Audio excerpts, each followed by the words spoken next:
안녕하세요. 저는 김순례라고 합니다. 올해 72, 평생을 재래시장에서 반찬 가게를 하며 살아온 평범한 할머니죠. 하지만 제가 겪은 이야기는 결코 평범하지 않았습니다. 모든 것은 아들 민호의 전화 한 통으로 시작되었습니다.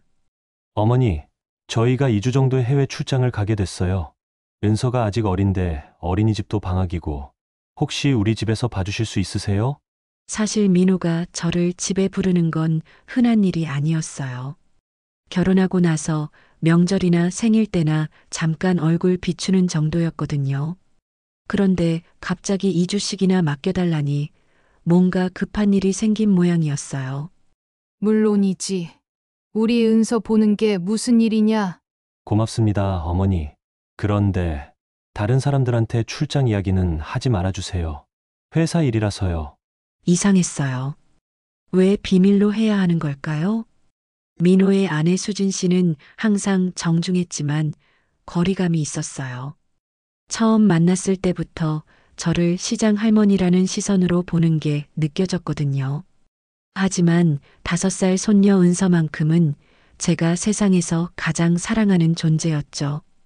강남의 고층 아파트에 도착했을 때 민호 부부는 이미 짐을 다 꾸려놓고 있었어요. 작은 여행 가방이 아니라 큰 캐리어가 3개나 되더라고요. 어머니, 정말 죄송해요. 갑자기 일이 생겨서.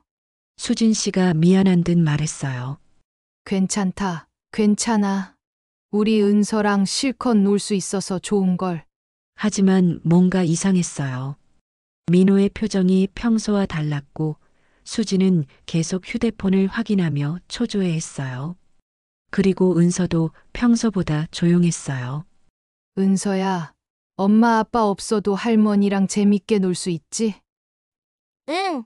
그런데 할머니, 우리 언제 이사 가? 이사. 무슨 소리야? 민호와 수진 씨가 서로 눈빛을 주고받는 게 보였어요. 아, 은서가 착각한 것 같아요.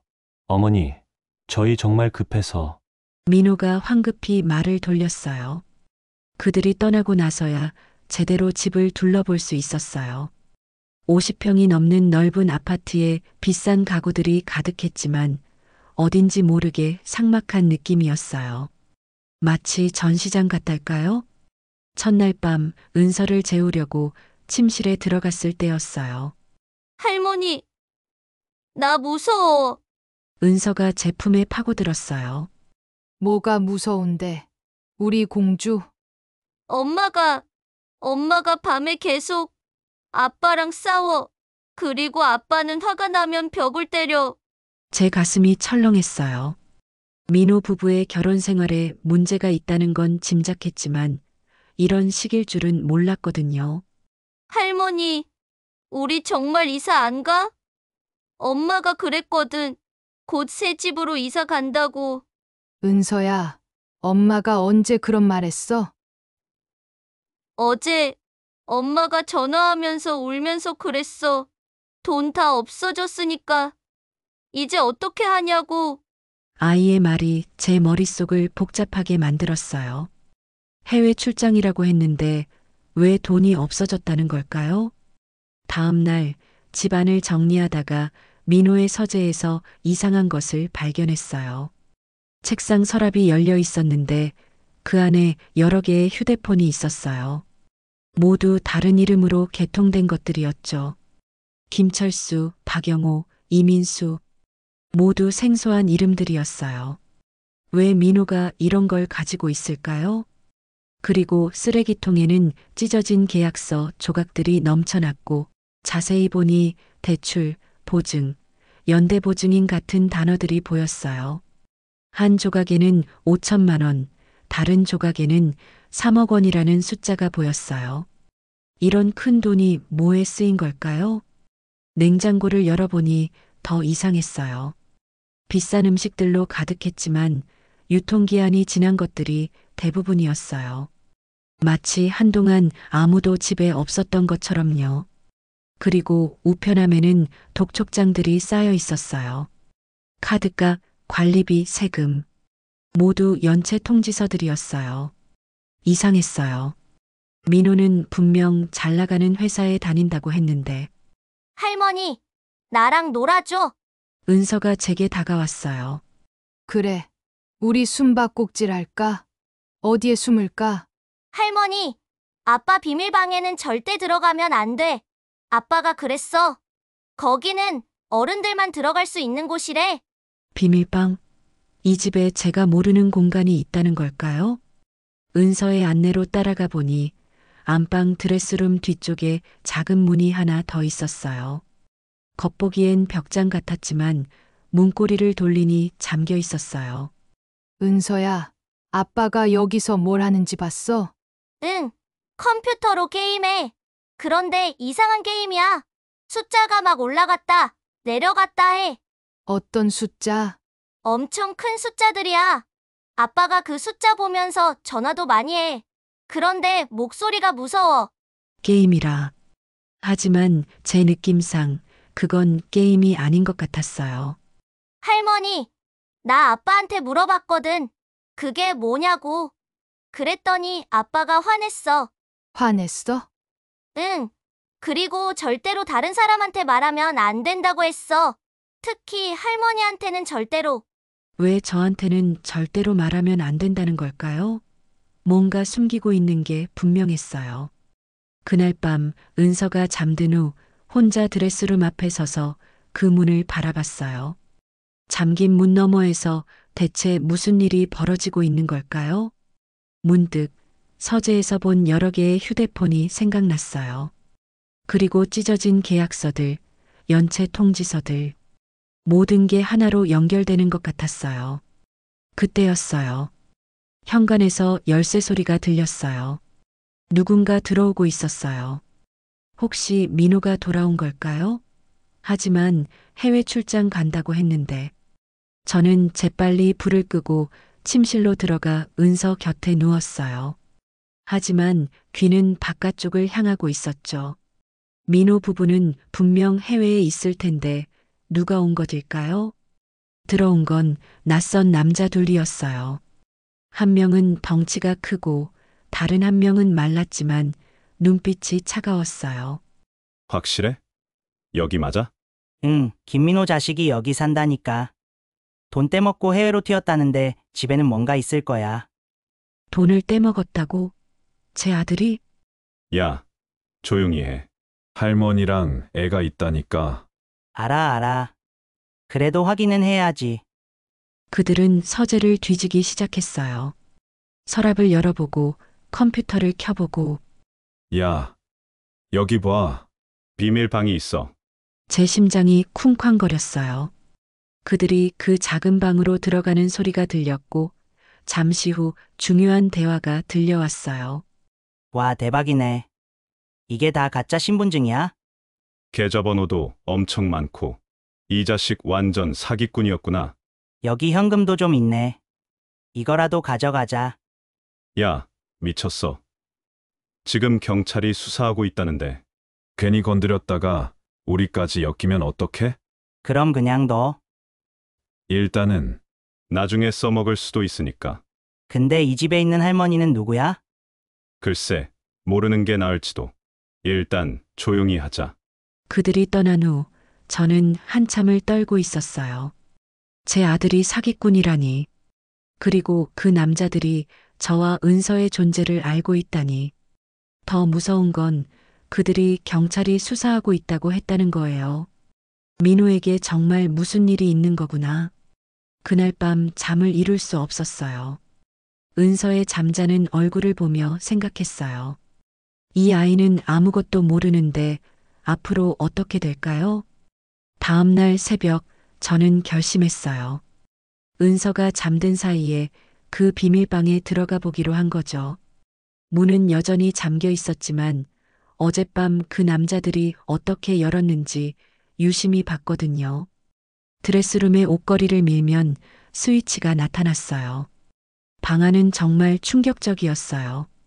벽 한쪽에는 수십 개의 가짜 신분증과 통장들, 다른 쪽에는 거액의 현금 다발들, 그리고 책상 위에는 피해자 명단이 있었어요. 수백 명의 이름과 피해 금액이 적혀 있었죠. 총 피해액은 50억 원이 넘었어요. 박영수 3천만 원, 김미화 5천만 원, 정동호 8천만 원. 이 사람들은 다 누구일까요? 저도 모르는 사이에 제 아들이 이런 사람들의 돈을. 제 손이 떨렸어요. 한 장의 메모가 눈에 들어왔거든요. 이번 주 안에 모든 계좌 정리하고 해외로 이주. 수진이와 은서 먼저 보내고 나중에 합류. 그럼 정말로 가족들을 데리고 도망갈 계획이었던 거예요. 그리고 저는 그냥 은서를 봐달라고 속인 거였고요. 컴퓨터를 켜보니 더 끔찍한 진실이 드러났어요. 고수익 투자 상품이라는 이름으로 사람들을 속여 돈을 받았던 거예요. 이메일들을 보니 절망적인 메시지들로 가득했어요. 김민호 씨의 제 노후자금 5천만 원은 어떻게 된 건가요? 연락이 안 되네요. 약속하신 수익금은 언제 받을 수 있나요? 아이 병원비가 급해서요. 제 아들이 이런 일을 저질렀다는 게 믿기지 않았어요. 하지만 증거는 너무나 명확했어요. 파일 중에 보험이라는 폴더가 있었어요. 열어보니 제 이름으로 된 서류들이 보증인 김순례, 대출 금액 3억 원. 이건 뭘까요? 저는 이런 보증을 선 기억이 없는데 그때 깨달았어요. 민호가 제 이름을 도용해서 대출을 받았다는 걸요. 제 도장을 어떻게 구했는지는 모르겠지만 저는 더 이상 볼 수가 없어서 컴퓨터를 끄고 방을 나왔어요. 하지만 머릿속은 복잡했어요. 어떻게 해야 할까요? 제 아들이지만 이런 일은 용서할 수 없었어요. 그리고 무엇보다 은서는 어떻게 하죠? 그날 오후 민호에게서 전화가 왔어요. 어머니, 거기 이상한 일 없으셨죠? 왜 그러니? 아니에요. 그냥 혹시 낯선 사람이 찾아오거나 하면 절대 문 열어주지 마세요. 그리고 서재에는 들어가지 마시고요. 이미 늦었다는 말은 하지 않았어요. 대신 다른 질문을 했죠. 민호야, 너 지금 어디 있니? 출장이라고 했잖아요. 어디 출장? 긴 침묵이 흘렀어요. 어머니, 저 지금 좀 복잡한 상황이에요. 자세한 건 나중에 설명드릴게요. 전화가 끊어진 후 저는 오랫동안 생각했어요. 내 아들을 신고해야 하는 걸까? 하지만 은서는? 이 아이의 미래는? 그날 밤 은서가 악몽을 꾸며 울었어요. 할머니, 나 무서운 꿈 꿨어. 엄마 아빠가 경찰차에 타고 어디론가 가버렸어. 아이조차도 뭔가 이상하다는 걸 본능적으로 느끼고 있었어요.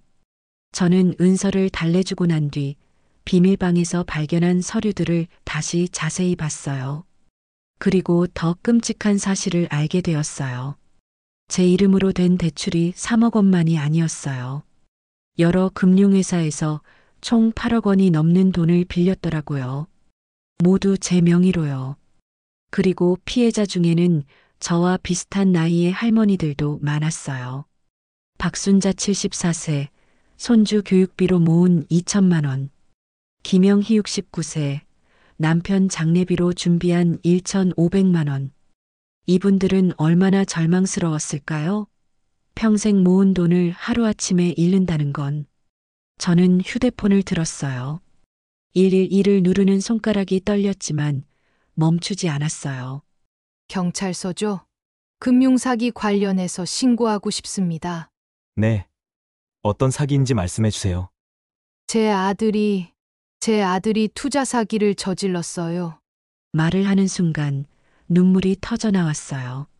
하지만 멈출 수 없었어요. 50억 원이 넘는 피해가 있을 것 같고 지금 해외로 도피한 상태입니다. 신고자분과 가해자의 관계는 어떻게 되시나요? 친아들입니다. 전화 너머에서 잠시 침묵이 흘렀어요. 아마 담당자도 당황한 것 같았어요. 지금 계신 곳이 어디신가요? 아들 집에 있습니다. 손녀를 봐주고 있어서요. 혹시 증거 자료가 있으신가요? 네, 있습니다. 피해자 명단이랑 가짜 신분증들, 그리고 현금까지 모든 게 다 있어요. 경찰이 온 건 그 다음날 아침이었어요. 은서를 이웃집에 맡기고 저는 형사들을 그 비밀방으로 안내했어요. 이게 다 증거입니다. 형사들은 방안을 보고 깜짝 놀랐어요. 이런. 정말 대규모 사기네요. 할머니, 용기 내서 신고해 주셔서 감사합니다. 제 아들이긴 하지만 이런 일은 용서할 수 없어요. 수사 결과 민호는 다단계 투자 사기의 핵심 인물이었어요. 가상의 해외 펀드 투자를 미끼로 수백 명의 사람들을 속였던 거죠. 그리고 더 놀라운 건 민호가 조직의 리더가 아니라 중간 관리자였다는 거예요. 위에 더 큰 조직이 있었어요. 할머니 덕분에 더 큰 사기 조직을 잡을 수 있을 것 같습니다.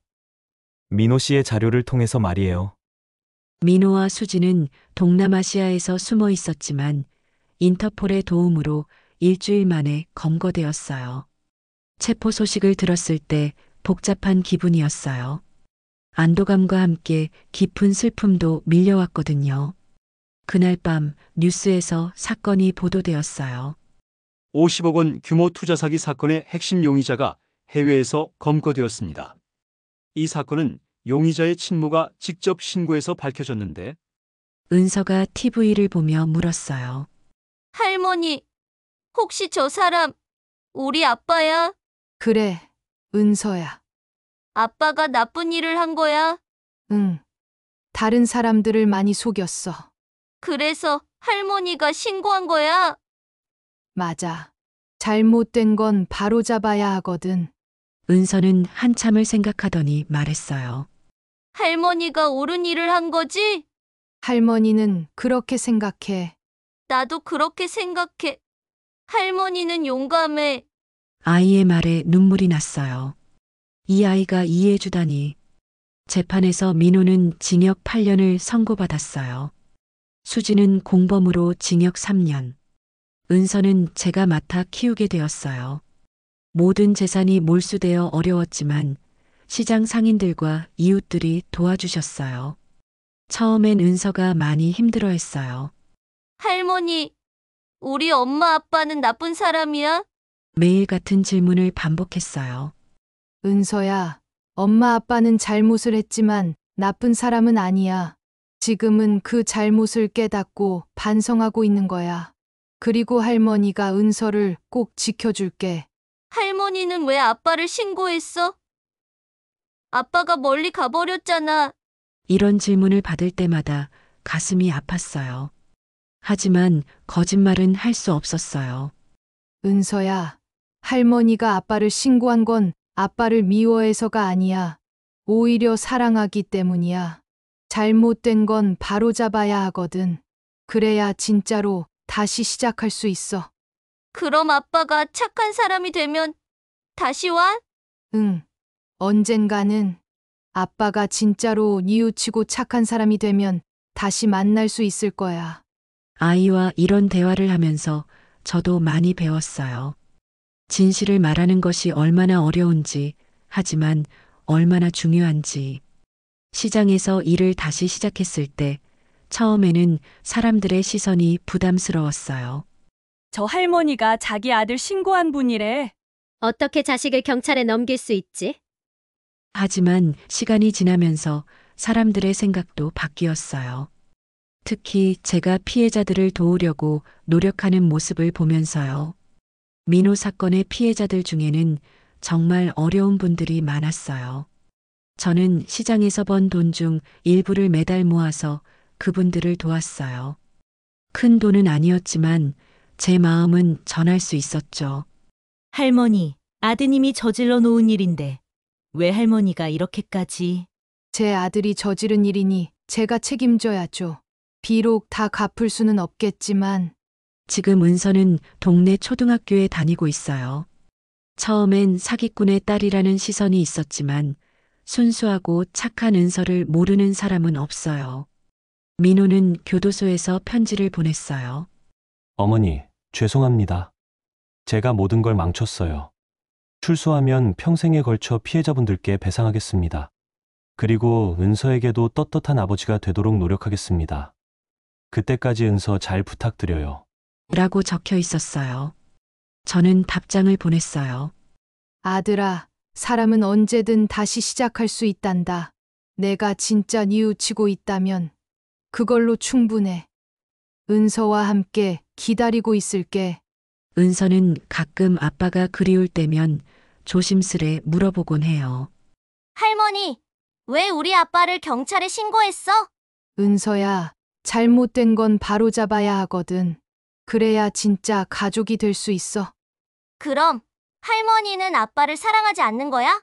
아니야. 할머니는 아빠를 사랑하기 때문에 신고한 거야. 사랑한다는 건 때로는 아픈 선택을 하는 거란다. 지금 은서와 저는 작지만 따뜻한 집에서 행복하게 살고 있어요. 매일 은서와 함께 웃고 작은 일에도 감사하며 살아요.